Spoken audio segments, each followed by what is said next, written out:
Hey family, how you guys doing today? As always, I want to start off by saying thanks so much for taking the time out to watch this video. Definitely appreciate it. Please feel free to share this video with anybody else that you feel might benefit from it or might benefit from following the page. So I want to talk about something, and it's a mistake that a lot of people make in a relationship. I'm not talking about marriage. I'm talking about two people that are in a relationship, exclusively dating with the purpose of marriage in the future. One of the mistakes a lot of people make is they make permanent decisions about what potentially is a temporary situation. I'm going to repeat that. They make permanent decisions about what is potentially a temporary situation. I'm going to give you some examples.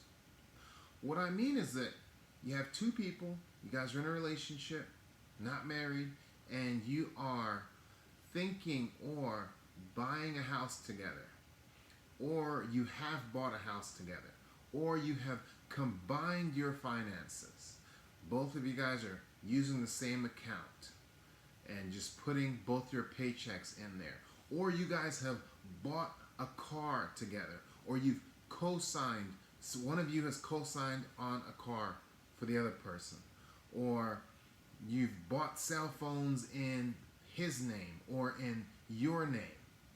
All those things are horrible ideas, and you have now made permanent decisions based on a relationship that's temporary. Look, let's just be honest. Your relationship could end like that. And they do. They do. Right? Relationships just end like that. Not that that may not be what one person wants or either one of you wants, but that happens. It's a relationship.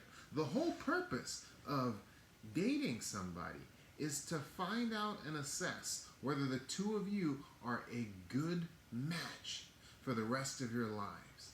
Therefore, you're in a temporary situation until it becomes permanent. And it only becomes permanent when you've made the decision together after a couple of years of dating, really getting to know each other, really being honest with each other, and then getting married. That should be the end of it. That should be the end of it. There shouldn't be any divorce later down the line because you guys have really assessed everything. That's when you can start buying a house together. That's when you can start living together. I'll tell you what, it's so crazy. There's people right now that aren't married and they're in business together. You guys are doing a business together. What are you going to do if their relationship doesn't work out? Do you realize that the courts does not protect you? The court is not in the business of sorting out assets or anything like that for people that we're dating. They don't, matter of fact. So you're not protected legally, right? So just legally wise, you're not protected.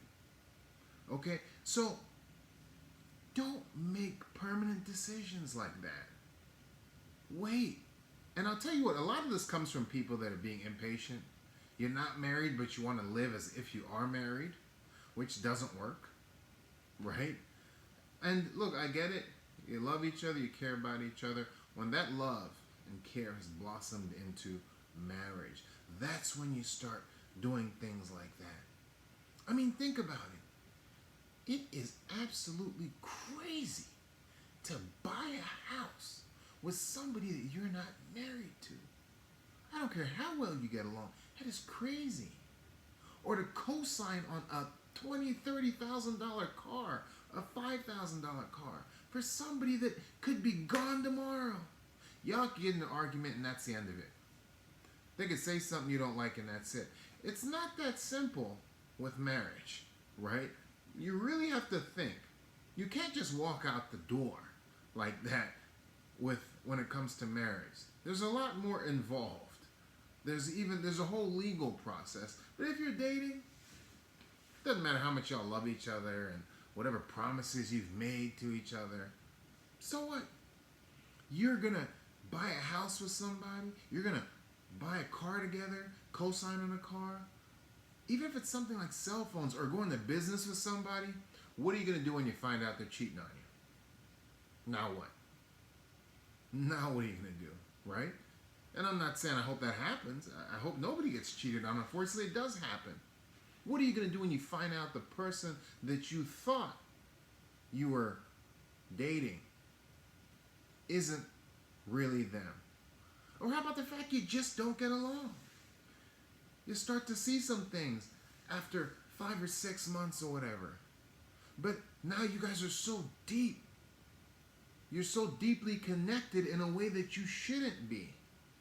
While we're talking about being deeply connected, and somebody's going to not want to hear this, but boy, oh boy, one of the worst things you can do for yourself while you are dating somebody and you're in a relationship, not married, with that person, is sleep with that person.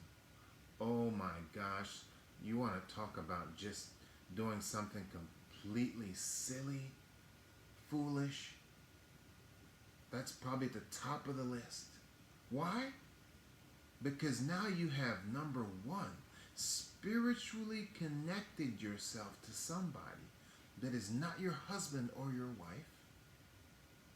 And there's a tie there, there's a connection there because of that physical that you have shared, where you really should have taken care of the spiritual first and gotten married. So there's one thing.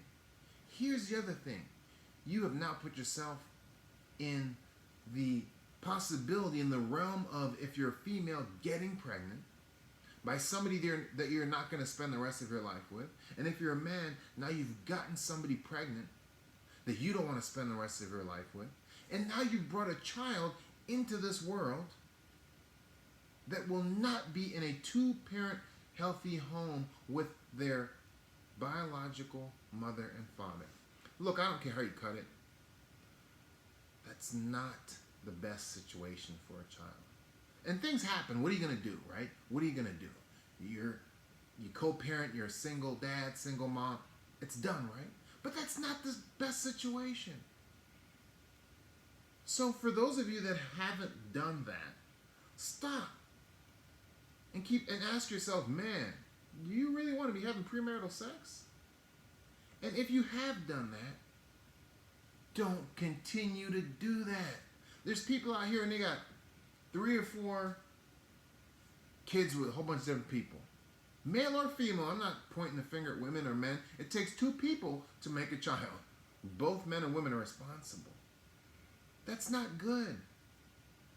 I can't even begin to get into the effects of not having both parents in a child's life, biological parents in a child's life, healthy parents that can display love, the biological, 2 biological parents that can display love in a healthy fashion to the kids.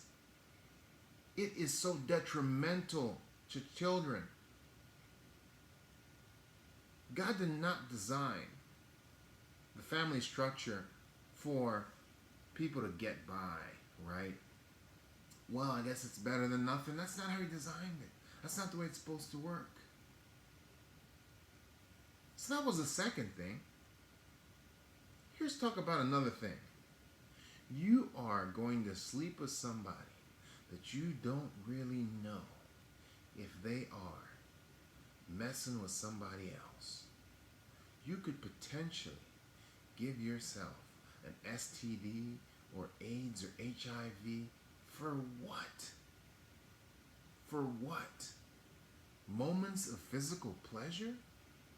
Do you see how silly that is? That you would risk your life or your health for some moments of physical pleasure? Listen, I had a young lady contact me several months ago. Poor young lady. I felt so bad for her. Messed around with some guy, contracted an STD, something that you can't cure. There's no cure for it. I forget exactly what it was, but she was getting sores and stuff on her face and on her tongue and everything, and it made her tired. I can't remember what it was, but now for the rest of her life, It's not worth it. It's not worth it.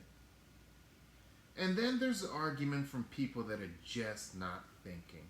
And it is really probably the dumbest argument. Well, you got to test the car before you drive it. Listen, making love to your husband or your wife can be taught. You can work on those things in the bedroom. You can work on that. And let me tell you something. This might come as a shock to some people. Making love, that's not a huge part of your marriage. It's not a huge part of your marriage. I wouldn't put a percentage on it, but it's a small part of it. It's important, but it's a small part of it. The biggest part of your marriage is that spiritual connection, that communication, that love, that respect for one another, that appreciation for one another, that getting along, that seeing eye to eye, understanding each other, making each other better people, being better together. That's 99% of your marriage. The other 1% is what goes on in the bedroom.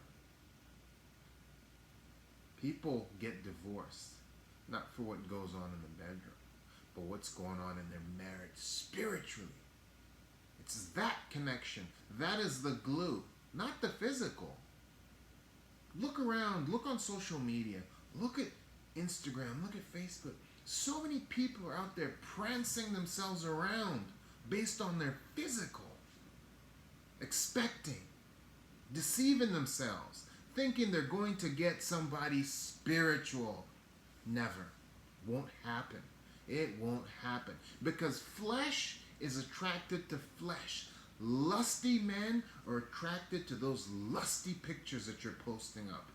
Women that are attracted to somebody's job or how they look on the outside, that's what they're going to attract. Spiritual men go after spiritual women. And I'm telling you, it doesn't matter what you write about on your page. Once you start posting up all those lusty pictures, you're most likely going to get a crap guy. Works the other way. If you're a guy and you're just posting up your physical and what you do and your swag or your car or how much money you make or whatever, you're going to attract somebody that's into that. You're going to attract somebody that's into that. Do you know what attracts good men? Marriage material men? Humility. A woman that puts what's on the inside at the forefront. And she's not bragging about it or anything, but you can see that's what's important to her. You can see that's what's important to her. She's not all caught up on everybody seeing what's on the outside. She wants somebody to know her for what's on the inside. I digressed a little bit. I want to just get back to what I was saying, which is please, please, please, please do not make permanent decisions based on a temporary relationship. You will pay the consequences. You will suffer. And look, let's just be honest. If everybody you've dated, you're not married to them, right? If you're married, then you married that person. But of all those people you've dated, you didn't marry them. Finding that person takes time. And when you're sure and you found that person, then you can do all that stuff and it's great. You don't have to worry. You don't have to worry about anything. So while you're dating, there is no we. There's no our bank account. There's no our paycheck. There's no our house. There's no our car. There's your car and his car. There's your cell phone plan and his cell phone plan. There's yours and his. That's it. That's it. There's no, oh, we're saving for a business. There's no we. There's no we. There's absolutely no we. And I share all this just so that you don't get yourself jammed up. Don't make your life a headache. And I'll say something, this is the last thing I'll share with you, which is that, you know what? Dating is fun. It's great. Trying to get to that place where you meet the right person can be fun if you make wise decisions. If you do foolish things, it's hell on earth. You see, every now and then I'll go through like somebody else does the same thing as me. You know, I'll look through the comments, they'll make a post, and then there's always somebody in there. Oh, men suck. Men are garbage. I'm through with it. I'm not doing it anymore. All these guys are garbage. They're garbage. No. You've been making bad decisions. You've not been using your wisdom, and so you're spent. You've been bamboozled, and you're spent because your decisions haven't been good, and you just kept getting beaten over the head because of your own poor choices and your own poor decisions, and so now you're frustrated. And so you're like, oh, I'm done. I don't want to talk to any more men. And men may do the same thing. Oh, all these women, they're just after money or whatever. It's only what you can give them. No, you keep dealing with women that's all they want you for. You haven't used your wisdom to say, you know what? This woman just seems to be about money. All she seems to care about is having the next Gucci bag or Prada bag or being seen. And don't get me wrong, there's nothing wrong with having things. There's nothing wrong with having nice things, as long as those things don't have you. But for the majority of the population, people get their value from these things. People get their value from likes. People get their value from how many followers they have on their page. People get their value from how much money they have, what clothes they wear. Foolishness, but that's where people get their value from. I'll tell you something. The people that are the happiest in this world get their value from knowing that God loves them and that they're trying to live a life pleasing to God. And they're humble about it. Those are people that are really, really happy. So guys, as always, thanks so much for watching. If you have any questions or anything like that, please feel free to email me, send me a DM. And I want to share this thing, which is please, please, please, if you're getting married, please make sure you invest in premarital counseling. Good premarital counseling. Thanks for watching, guys. As always, take care and God bless.